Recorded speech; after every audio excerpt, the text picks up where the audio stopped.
to the 40,000 US dollar DARPA Red Balloon Grand Challenge. On December 5th, 10 a.m., 10 balloons were anchored. And then all the teams got into work. And if you want to locate the 10 balloons, what are some of the possible strategies? One is satellite photography. But using satellite photography, you might not have enough time to sweep across the US continent before other people have found the locations of the red balloons in some other way. Moreover, the best satellite picture has a resolution of about 1.2 feet. That means an 8-foot diameter red balloon will amount to 20 pixels. To recognize 20 pixels in a satellite picture is quite a challenge. Aerial photography is even slower. You just don't have enough time to fly across the US continent. So therefore, crowdsourcing becomes a significant strategy. To do crowdsourcing, you have to form the team. First of all, public media coverage is important. You just announced, if anybody sees a red balloon in your neighborhood, call Media Lab at MIT. But on the other hand, why would they advertise this for the MIT Media Lab? Also, those who heard the announcement might not see the balloon. Those who see the balloon might not have heard the announcement. So therefore, that is not quite enough. You use your existing social networks. And then you also need to recruit new team members so that you can form your team. When you form your team, you must have some kind of schemes. The MIT Media Lab came up with a recursive incentive structure. In the bottom, if Dave found a red balloon, Dave will receive $2,000.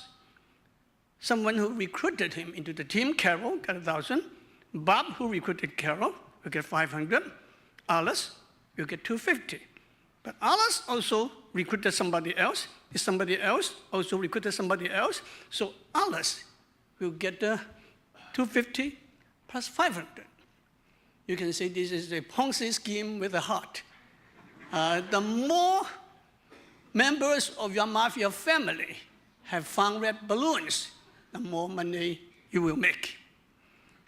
And on the other hand, there are possible pitfalls. The MIT Media Lab, I understand, has a team of about 4,000 members. How are they distributed geographically? You must make sure that they cover the whole United States. What if you receive false information, some of them intentional, some of them unintentional? What if there are unfriendly attacks? If you try to use a satellite surveillance, what if someone draws a big red circle on the ground and fool your satellite picture as a red balloon? What if someone tried to break into your website? What if someone tried to break into the DARPA website? These are all possibilities. And you could also have over-serious sponsors. A big company wants the glory and say, okay, I'll put up $10 million expenses, put together a team, and win the grand challenge. And that will make it an unfair game. So let me just repeat the timeline. Announcement, October 29, 2009. Balloons up, 10 a.m., December 5th. And in 8 hours, 52 minutes, 41 seconds, the MIT Media Lab have identified the location of all 10 red balloons. At that time, there was a team that identified 9. There are several teams that identified 8 and 7, and there are many, many of them that identify only 2 or 3. So that's the Red Balloon Grand Challenge. I want to share with you the title song of a French movie, The Flight of a Red Balloon. And this movie actually was shown in Taiwan not too long ago. In Chinese, it was called 红气球. And the movie was directed by the famous Taiwanese director Hou Xiaoxian. I want to share with you the title song of this movie.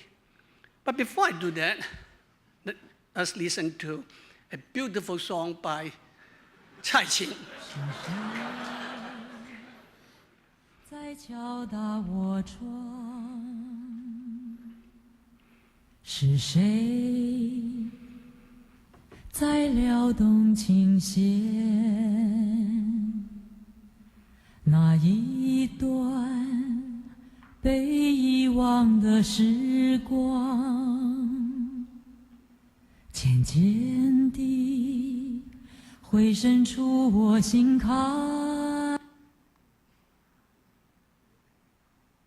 渐渐，le ciel se fait lourd. 渐渐，trop de saint amour. Chagrin à la lueur du pouce. 渐渐，à toi mon ballon rouge. Both of them are fantastically beautiful. I want to thank you for giving me this opportunity to speak here today. I shall never forget the wonderful time I had at MIT many years ago. So therefore, Chin Chin to you, our MIT red and gray. I thank you.